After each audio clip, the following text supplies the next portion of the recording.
na Deogracious gali amanya gabajjaja gali kategete agenda gali mu Bible gali nenga olyo tebuuza ku bantu baffe abatulaba ku NTV Mwasuze Mutya program eyitibwa Mwasuze Mutya nange mbabuuzaako nti Mwasuze Mutya kansubire muli bulungi tugenda mu kulonda naye temwekalakaasa n'ekirala mbasaba busabi tukuume emirembe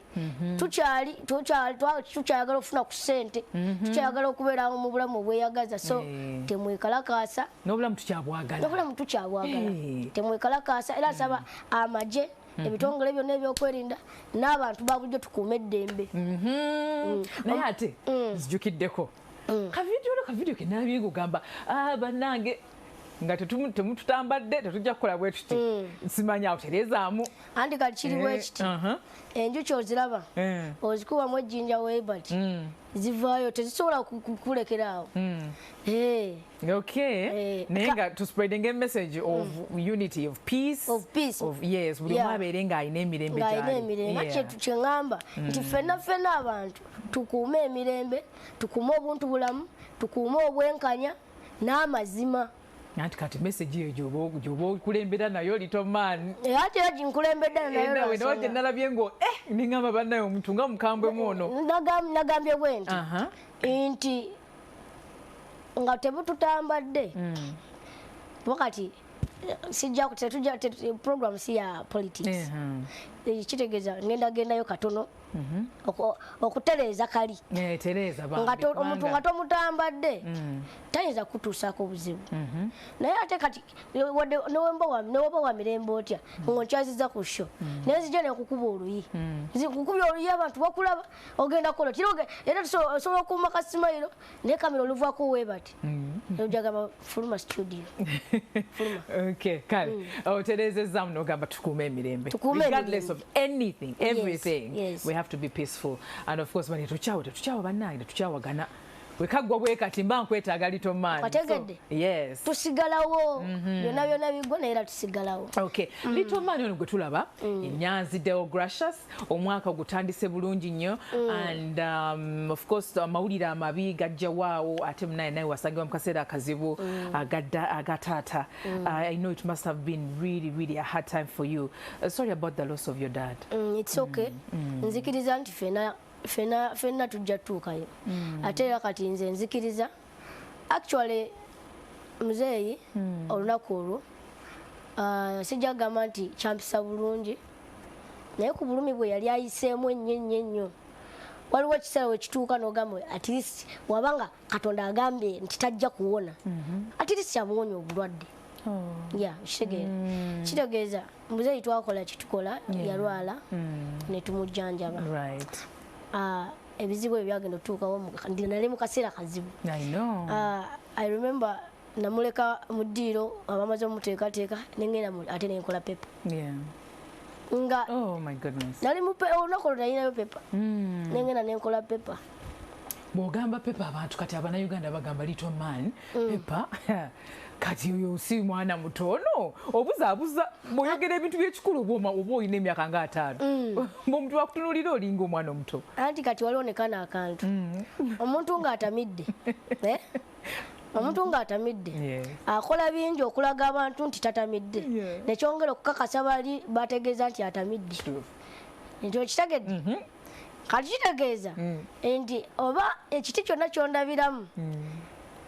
nsobola okigwamu ate tujjukira tuli mu mwaka mupya banaye abatulaba mbagaliza omwaka omulungi tuli mu mwaka mupya si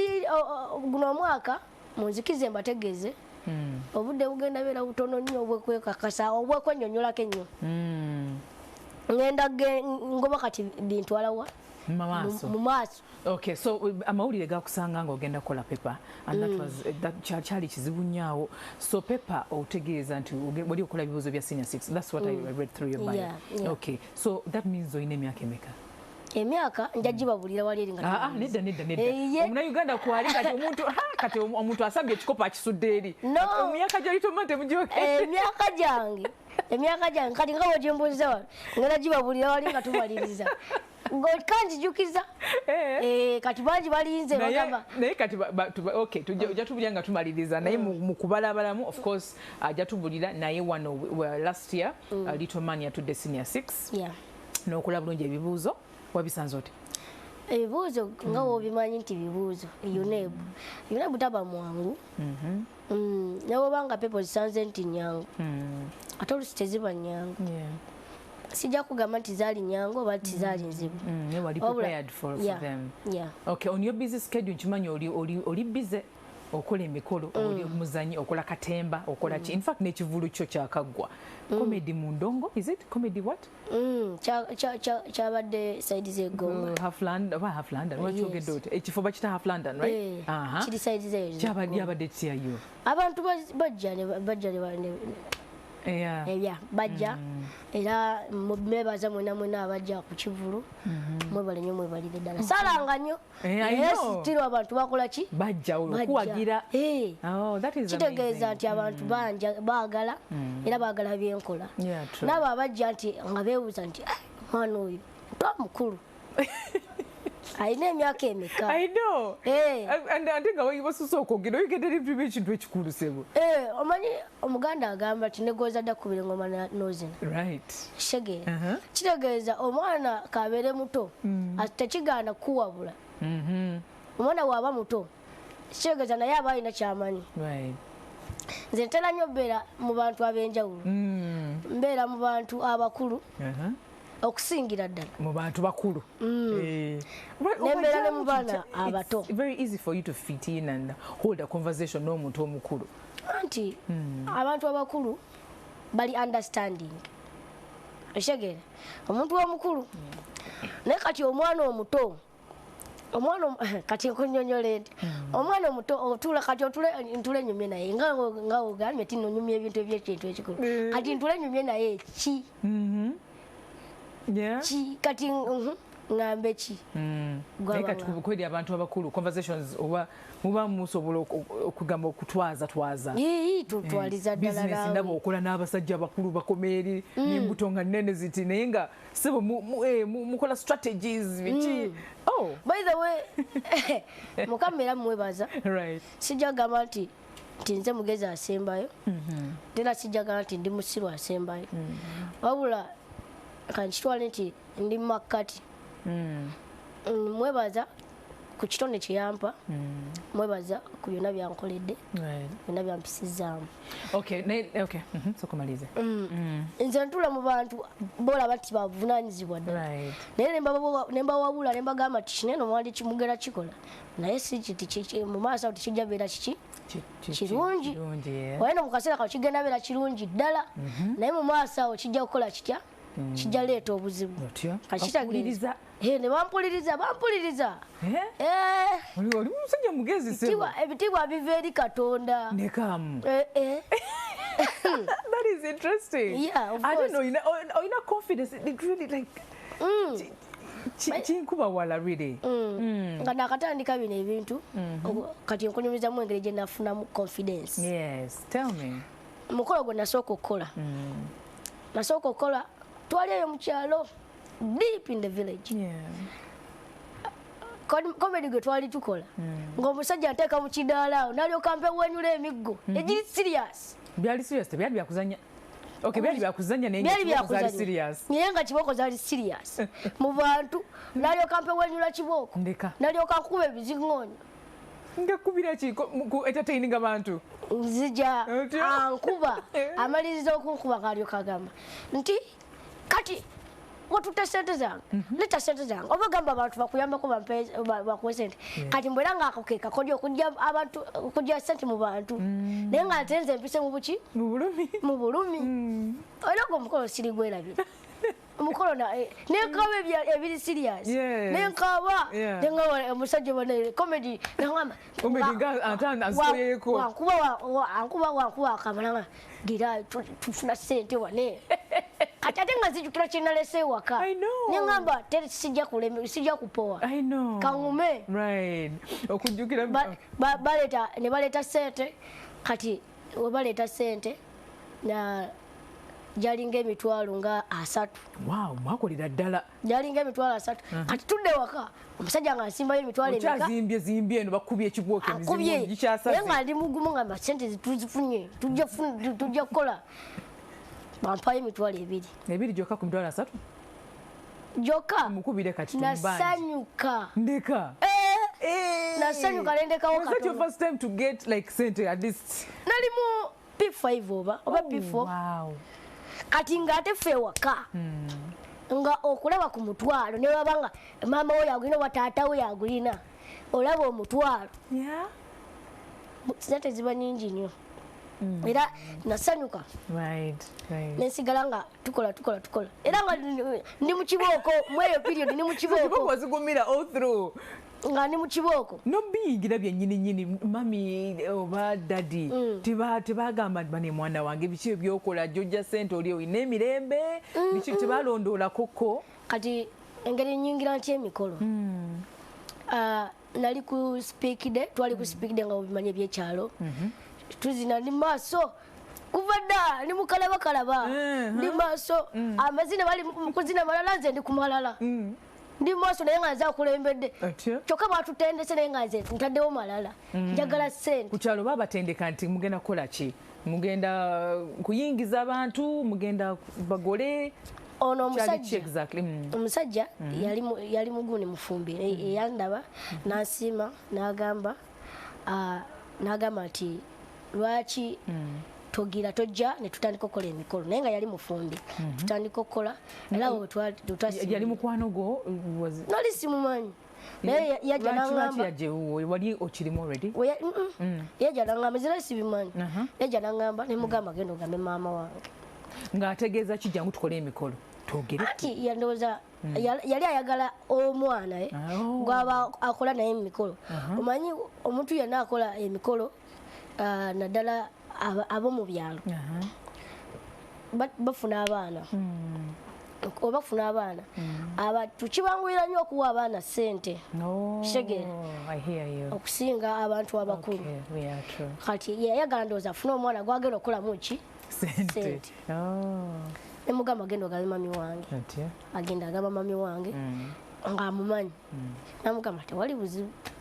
naye mami wange tiyalondoola kuba naye yalina ebizibu ebimusumbula. Yali ayina okusasula fiizi alina okukola ki akeera mu nnimiro akola ki kwegamba ng'alina ebizibu ebimukola ki ebimutawaanya. N'ogenda kogomukolo gwali gwa ku kyalo?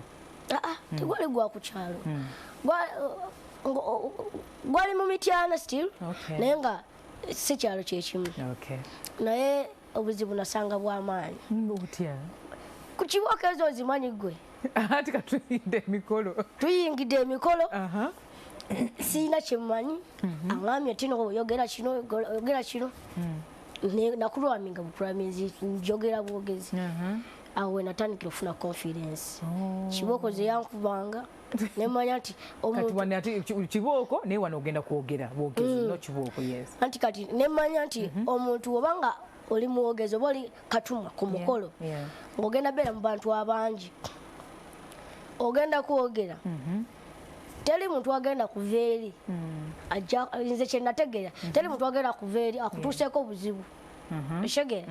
kitegeeza wobanga oyogera birungi tolina gw'ovumye tomokkodde ate nga byeyogera bisanyusa abantu kitegeeza obanga abantu bagenda nyumirwa sikirwaje webanga oli omulebya azze ajja kubanga ajja kukuwa sente oba kukusiima kiba kyangu n'okugjayo kasente mu nsawo. So abantu abatulaba bannange gwe mulabaawo ku screen yammwe that's Litoman Uganda era nga katumwa ku mikolo comedian actor and of course ali mu bintu bingi nnyo era mulaba nga ne opportunities ezivudde bintu byakola nyingi ddala.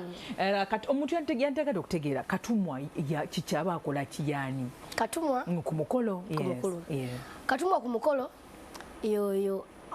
atendeka ababuuza nti mugenda kukola kino yatendeka omugole kino ogenda kukola kino ogenda yita wanene weewati ogenda kuba dansi omusamusamu omukyala yes omukyala okay mainly ogenda kuba dansi bwoti bwolina engeri yokweisamu mu bantu olina okuba ne vibe esamusamu oba emalayo yonna kitegeera ate era yafulumya ababuuza yakuba yajanga akuba dansi nga bawerekera n'abafukamizawo kale kugamba kwemola mu bantu naye nga gwagaba vibe kati ate ekintu ekyo nsaba abantu abakuze mu myaka mu kikendeezeemu baliwo batumanyira bagamba batuyita bakazanyiikirizi erinnya eryo siryagala kazanyiikirizi w'omukolo Teresa, bakwisamu amaaso. Batwisamu amaaso. Okay, I'm sorry. Batuyita bakazanyiikirizi nga omanye ekintu ki kubeera kutuzanyiikiriza tekiri serious kiri minor kati awo ngamba naye baterezeemuko basaba busabi nti guno omulimu guli very serious by the way nti sigwakuzanyiikiriza wabula biri serious okulembera ababuuza kati katuma mwetaaza ki lwaki nalyetaaze katuma omwetaaga lwansonga omukolo nga muguteekamu ssente nga mugutandika era mukola enteekateeka nti bano be bagenda okubeera ku mukolo bano be bagenda okubeera ku mukolo naye omwogezi kasitatuuka ku mukolo ne bakatuma omukolo ogwo ogula nti muba mugutaddemu ssente pressure yonna ebeera esigalidde wa mwogezi nabakatuma kitegeeza kyonna ekigenda mu nsobi bakatuma nabweki nabwogezi oluusi ne ba DJ tebagenda tunulira mulala nti nno kirirweya nnyo okutunulira nti nno taata tebatademu ssente nnyingi tebatademu kintu naye bo baagala kiki kirungi kitegeeza omuntu yeetaaga katumwa okumubriefingira abantu briefinga nti bagenda kukola ki okubriefinga bagenda kukona dansi ki bagira kuluyimba ki mweyo gundi abatwala tya bagenda yitawa bagenda fukamira batya just okuriyetinga happiness mu bantu kitegeera kati ani akutendeka ebintu ebyo oli omwami wagamba yakwikime wa mami nange tugenda tukole emikolo so ye yakuyigiriza ebintu ebyo nga we nkugambye nti natandikira siri katumwa natandika nga nzija ku mukolo nga tebatuyise tuga mutuweemuko tukolemu katini mukolemu ki komedi tukolemu ka komedi katinitini kati emikolo gye mbaddeko ngenze njiga sijja kugamba muntu omu nti ono yantendese sijja kugamba nti njigidde wano wabula emikolo gye mbaddeko mbadde nga njiga mu bantu ab'enjawulo nga nkoppa mu bantu ab'enjawulo nzija nga nkiraba bankozeeko n'abantu ab'enjawulo so mukolo ki gwolaba ogwakunyumira ennyo like the one that gave you really a big platform oba ogwakyusa obulamu bwo mu business eno gyokola mikolo mingi just highlight for me a moment waliwo omukolo nagukola side ze Mityana era ndowooza kubanza akola emikolo gya honorable zaake ne family yaabwe emikolo gyabwe gyonna gitera okunyumira giba ne vibe kubaka abayimbi giba gy'amaanyi pozikono guno ogubaddewo ogwa Mr. Kamara ndowooza wagulabyeko ogwabadde kyotera nagwo gwanyumira gwali munene gwali munene tera ofunamuko ku buzibuzibu sometimes ne bakaluubirizamuko ne bakuyisaamu amaaso something that turns you off oba nofunamu ka challenge obuzibu bwo bubaawo obuzibu tosobola bumalawo mu buli mulimu nkimanyi nawe olina challenges ife tukola emikolo n'otuuka ekiseera nga oyagala kale nga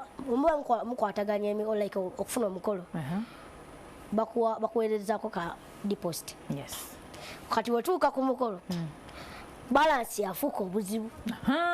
awo okubanja buzibu anti kati ogenda tuuka ewali yakusasula nagamba omukolo gwakatandika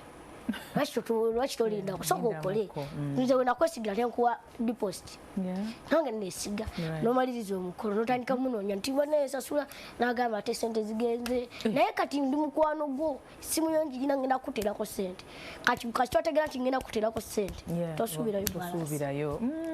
kati nange nga Litoman Uganda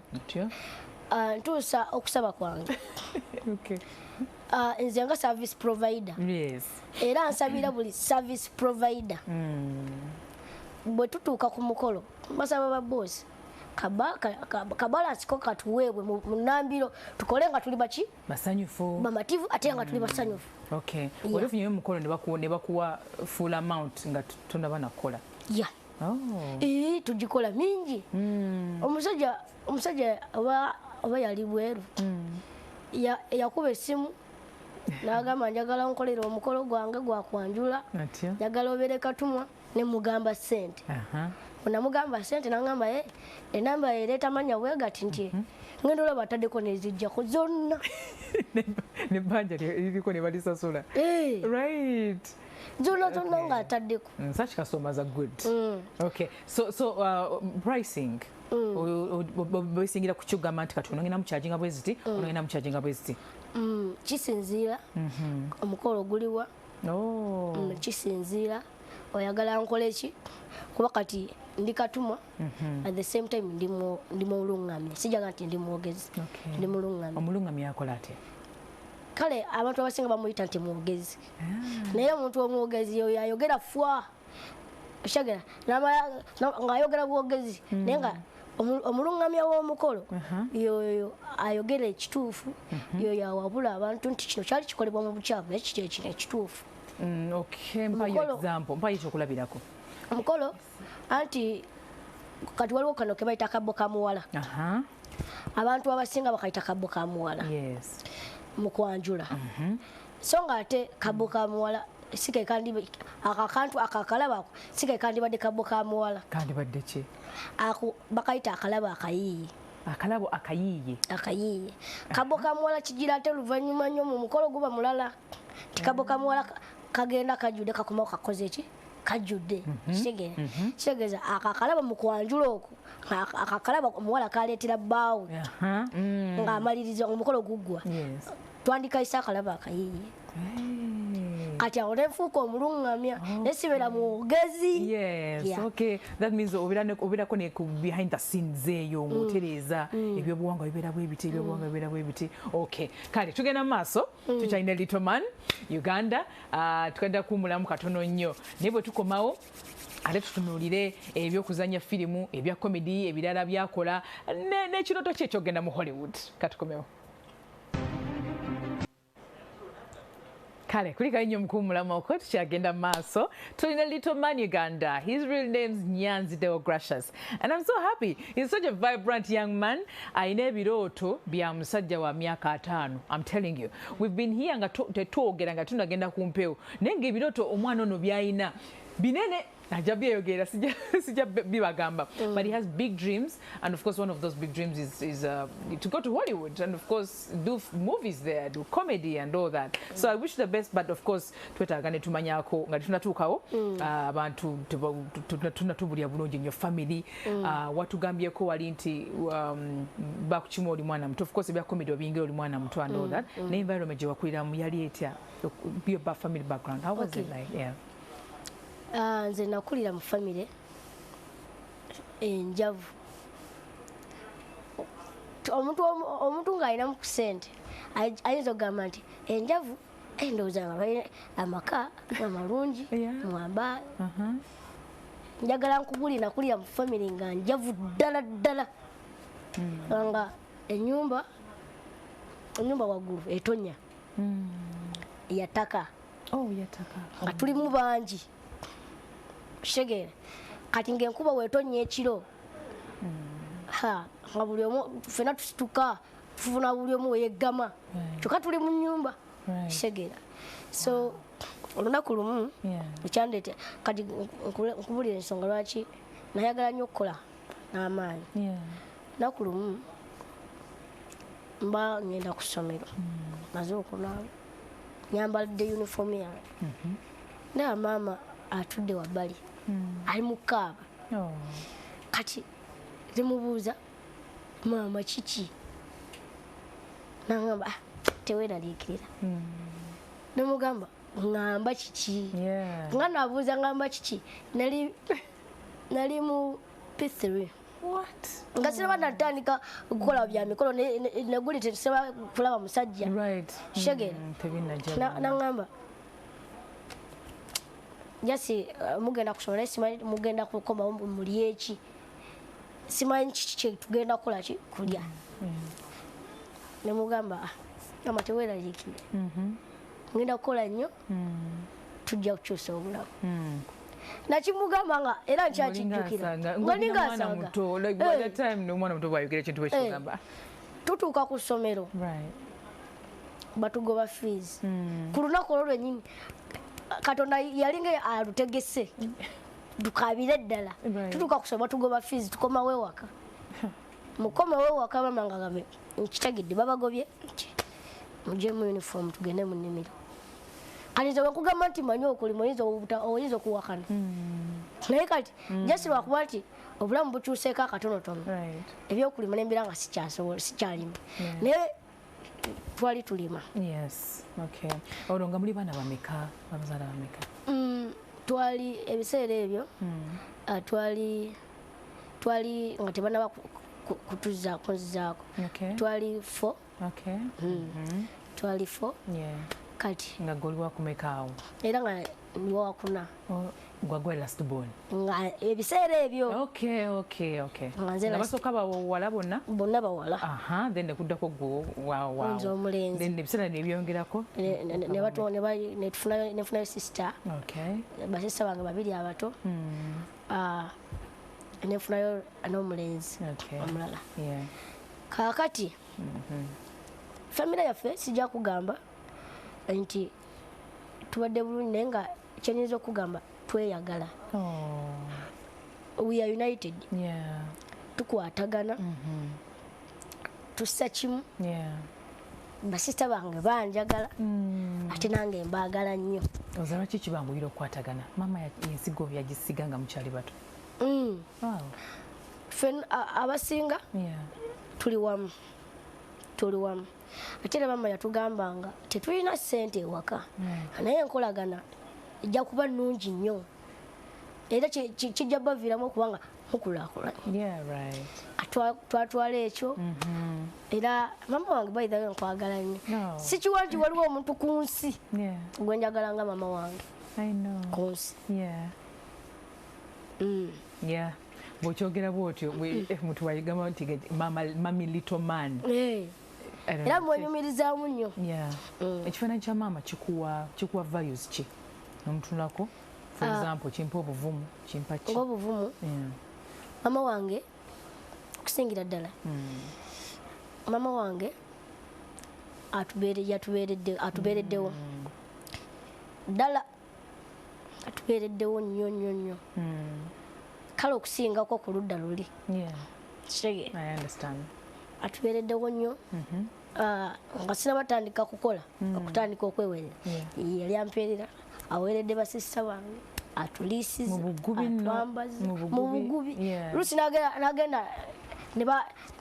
oba ngambe nti ne bamuwa ekicuba n'alima n'alima olusi n'afunayo akatwalo aho teri waawo ne tulaba nga tubeerako obulungi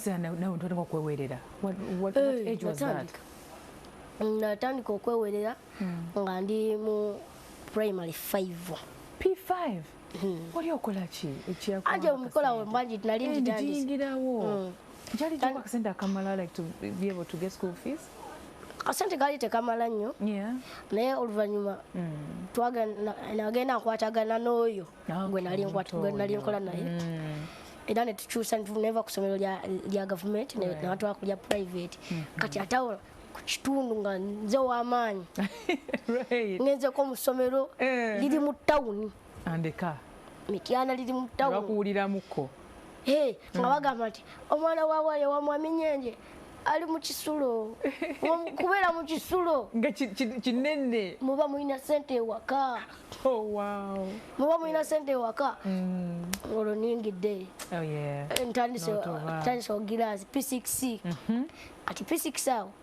kati ntandise okuyiga ku bya ssente nti ssente kati ziba bweziti muntu wakuwa kinene wekiti okusinza ku kiba kyemuba mufunye nakuwako bweziti tolina kululunkanira ssente ssente zijja ne zigira kati awo ne mmanya nti ninafuna ki alina kumpa ki P7 awo ntali nkoze emikolo era njitudde era zeyewerera ngenze mu senior 1 zeyewerera senior 2 zeyewerera sente za gigs zagenda zeyongerako nga zikyuka n'ensasula of course egenda ekyuka goma kyakitegeeza senior 1 okuva ku mukolo omwana nakusimba emitwalo 15 ndeka senior 1 nakusimba emitwalo 15 ng'olaba wena omalayo bumazi awo n'olyoka ovibinga wona essomero lyokka n'ofuuka boss. No ku ssomero wafuukako leader at any one point? Mpoziko mu primary. Naye ate nga tekyali kyamaanyi nnyo. Okay. So wayogedde ku family ya mwami zaake honorable zaake and he's your good friend. You rub shoulders with the big guys now. Okategedde mwakolektinga mutya nkimanyi emitiyana naye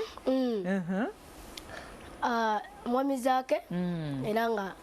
sinaba kwogera ku mwami zaake abantu b'emityana mwami zaake nga 15 tumulonde okayisizaawo mu magezi katusimatuseeko kansimatuse nange kale otyo zaake musisinkana ntya zaake ampita kojja abakuyita kojja abampita kojja mu byabuwangwa byaffe abampita kojja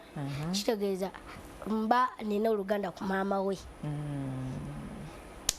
mba nina oluganda kati wetugendeeyo kijja kuba kiwanvu nnyo nange kiyinza n'okundema okunnyonnyola kati mba nina oluganda ku maama we ate n'ekirala mwami Butebi mukwano gwange ddala mukwano gwange nnyo kwegamba taata n'omwana mikwano gyange famire yaabwe mikwano gyange bambeereddewo kuba nzijukira we namaliza senior 5 manya senior 4 nesoma senior 5 senior 5 nali ku basari full basari nga si ku ssomero lyabwe then olwagira nampita yali yampita dda yakulaba dda yali yampita nga nakatula senior 4 nangamba jangu senior 5 ne senior 6 full basari buli kimu nesooka nemamaaza nsooka nsigayo ku ssomero generali senior 5 ngimaliriza adamu ampita nangamba naye kiki ekikulemeseza okujja ku ssomero lyaffe jangu ku singo osome nga ngenda ku singo tandika kakala ya misomo yaŋŋamba wojja ku singo ogenda boolya mu staff nangamba wojja ku singo VIP nangamba wojja ku singo ogenda boolya mu staff ojja ku singo tukikiriza nti emikolo gikubeezaawo kitegeeza ne bizinesi zoozaagala kaseera akatasumbwa osobola obeera n'essimu yo ojja ku singo buli kimu kyobamanya kyabwereere obanga student teacher otegedde oli student ate ndya mu staff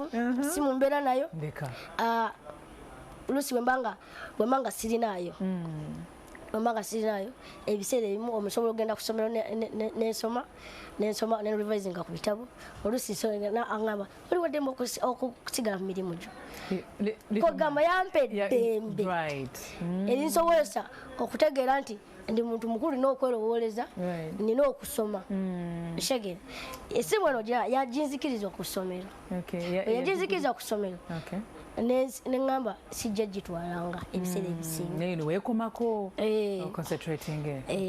era nagitwalanga ebiseera bimu na bimu era nga nze nyingira esonga bamanyi nina essimu naye nga ebiseera ebisinga sigirina Okay.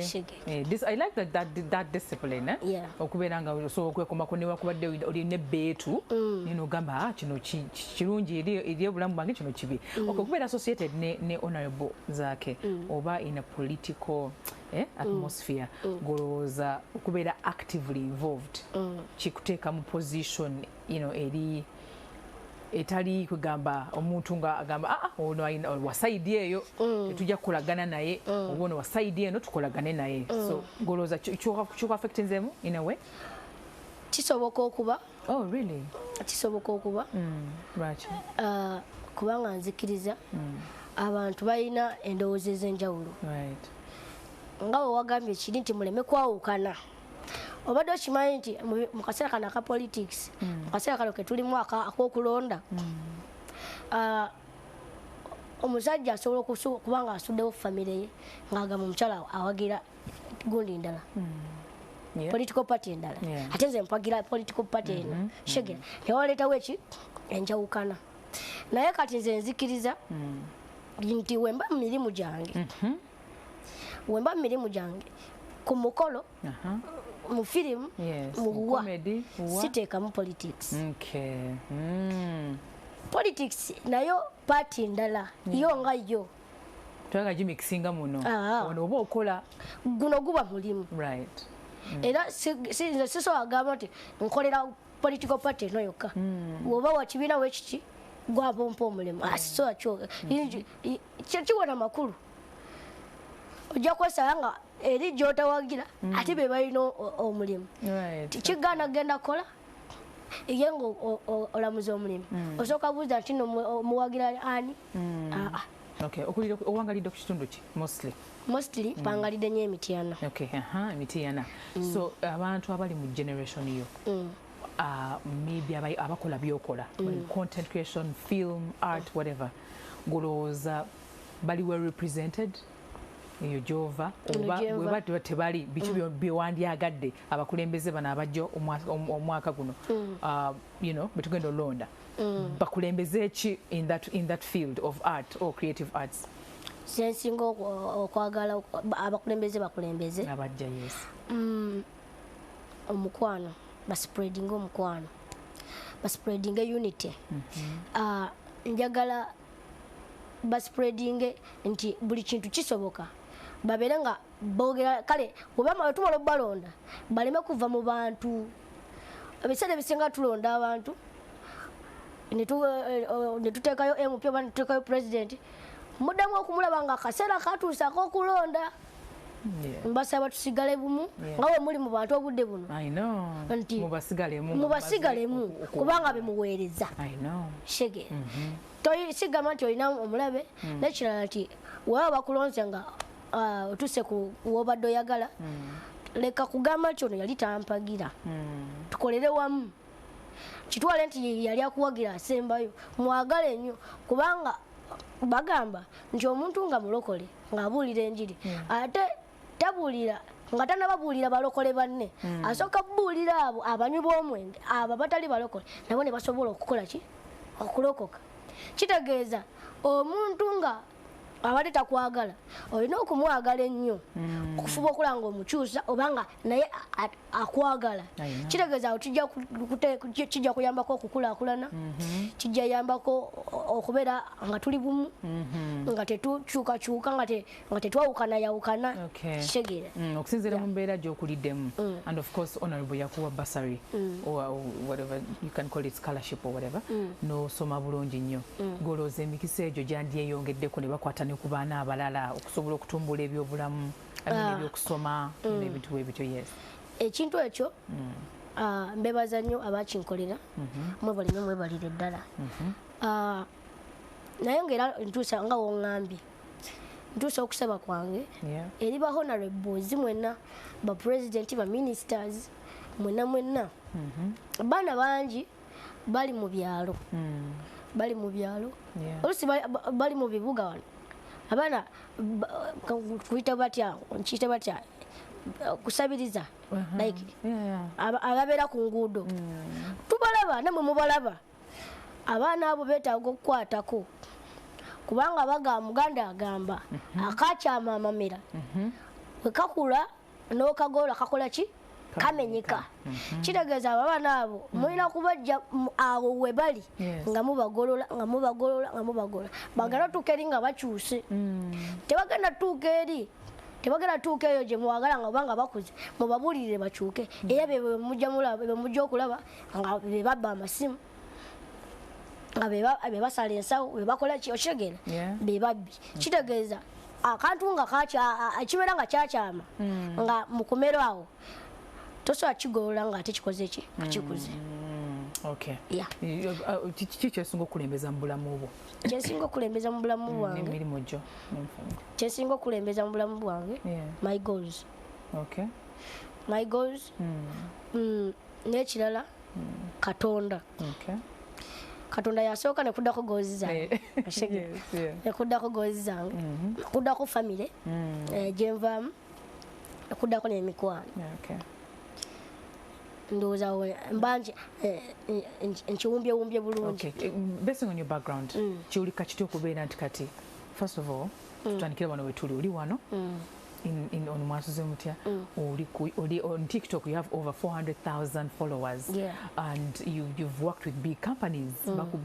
bakuwadde jangu tulangireko wano jangu wano and you've stepped on big stages you've rubbed shoulders with big personalities how does it feel being in this position today as we speak? Actually kintu kirungi era mba mpulira bulungi nnyo era kwegamba biseera ebimu ntuukire ngamba yenze kuva eri kutuuka eno ani ambeereddewo nekitegeera nti Katonda yambeereddewo ojja kwegendereza nti nze buli lunaku nfukamira ku mavivi n'ensaba kitegeera era nzikiriza nti Katonda yabaddewo mu byonna Katonda yabaddewo kulaba nga enyumyako n'abanene enyumyako n'abaki ezaani nali sikisuubira nakyogera nga asaga nga nkigamba mama ngenda kukola namaanyi kyusa obulamu tukyusa obulamu naye kati tulaba obulamu bugetandise okukola ki okukyuka era nga mbasaba abatulaba mwena mbasaba obulamu twongere obukyusa musajja yagamba nti obulamu bunyuma nnyo ng'olina ssente bw'oba tolina ssente newebanga meeting ya family ne baleeta soda opena nebula bajja tunuulira gwe kituyambeko kati gwe naawe okusinzira nti tolina ssente naye oyagala obumu obwo ojje kikola n'amaanyi ogabe taata leeta nkutunuulire oshegera olyoka oteekewo amaanyi osumulule so nga naawe bandikikoledde oshegera obulamu bunyuma nnyo ng'olina ssente obulamu bunyuma nnyo ng'olina ssente nekisembayo obulamu bunyuma nnyo ng'olina ssente ekisooka ekyokubiri ekyokusatu obulamu bunyuma nnyo ng'olina ssente wayogedde akantu oba omuganda agamba nti baki omwavu alinga kaama omunaku kaama akitegeeza ki omunaku kaama keerandiza kokka kaama nga wenakunyonnyodde nti kaama kimera naye ojja kwesanga okisanga mu ttale naye nga kyerandiza kyokka mpolampola fuba okulaba nga kituuka gye kikola nekigenda tubeere nno twogera nga tunagenda ku mpewo noŋŋamba nti olina plans kinkutteko nnyo because in senior 6 I remember when they asked me what are your plans of course bina bibeera mu direction yakusoma kola kino naye gwe at this time ongambe tino plans zo za kugula motoka kugula ttaka kugamba bintu binene nnyo soko nyonyola omulabi wange because tuyambeko kitegeera ddiya omusajja yagamba nti omuti gw'ofunamu ekisiikirize ng'okuze tolina gusimba mu bukulu omuti gw'ofunamu ekisiikirize ng'okuze kitegeeza olina gusimba ng'okyali muvubuka oba ng'okyali muto ogenda okutuuka okukaddiwa ogambe nti kanaye kampumulyeko omuti gwange nga gukuze ekitegeera kitegeeza nange okugamba nti guno omwaka nina ofuna emmotoka mba nina kyentaasa mu maaso tomanya nja tuuka mu maaso nga tekikyasoboka abaana bajja balina ebitone kitegeera ngambye omwaka guno njagala nfune ettaka era nkyagala ngenda otuuka mu bukulu nga ngamba tya abaana mugende emmwanyi ezo muzigire muzitwale ku kyuma bakubise kase mundeetere kasente nange ndabe nga obulamu bwange butambula olwo nga nange mpuliraye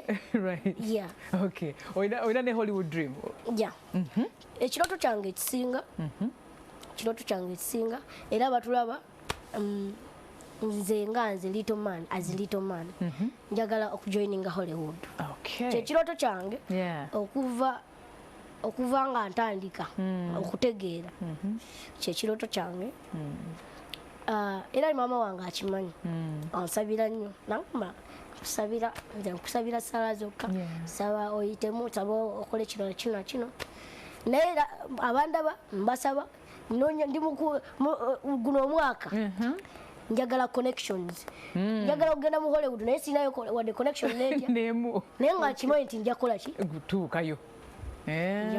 social capital w'omutegese bulungi nnyo awo nno kintu kikulu nnyo bwe tugenda wano of course plans za 2026 zitubulidde bulungi nnyo Hollywood dream nayo gitubulidde bulungi nnyo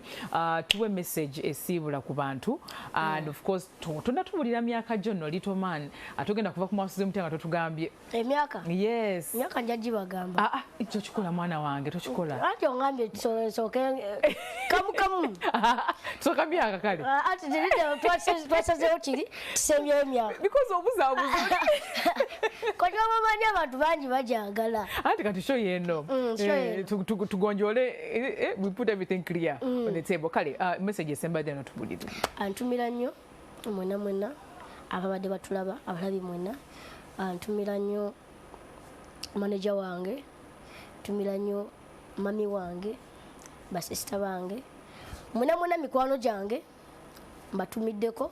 mwebali nnyo mwebalire ddala timuvaako nze Litoman Uganda kyembakuutira ekisinga tukole sente ate nga tukkiriza Katonda tukole sente nga tuteekamu ku magezi nizo zikola ozikola wezigenda tukole sente nga tuteekamu ku magezi ate nga tusaba Katonda gyolaba nga tukyusiza obulamu kano kolina ku face ka birthmark bwajja buzi ndowooza bwe buno bulwadde bwe bayita vitiligo omuganda kyayita abalongo naye nga mbujjanjaba mpolampola bujjagenda awo tukwagaliza buwanguzi bwereere emyaka leero kanveeko kuno nga njogedde emyaka ejange nze nga Litoman Uganda kalulu n'obugoma emyaka ejange kitemugivaako banange bagiveeko eno kati program twakuzeya tukati lwaki tekwatwagala emyaka nakyogala emyaka nawe gitugambe Litoman for real be serious ayagala emyaka leero njatule leero ku Mwasuze Mutya katufune emyaka gyo sizira nti Mwasuze Mutya emyaka kanjatule wale kasaye mudini yange oh god nazalibwa 2005 emyaka ngibagambye wazaliwa 2005 ali mukaliculetinga baleke bebalire mwebalire tunadda ate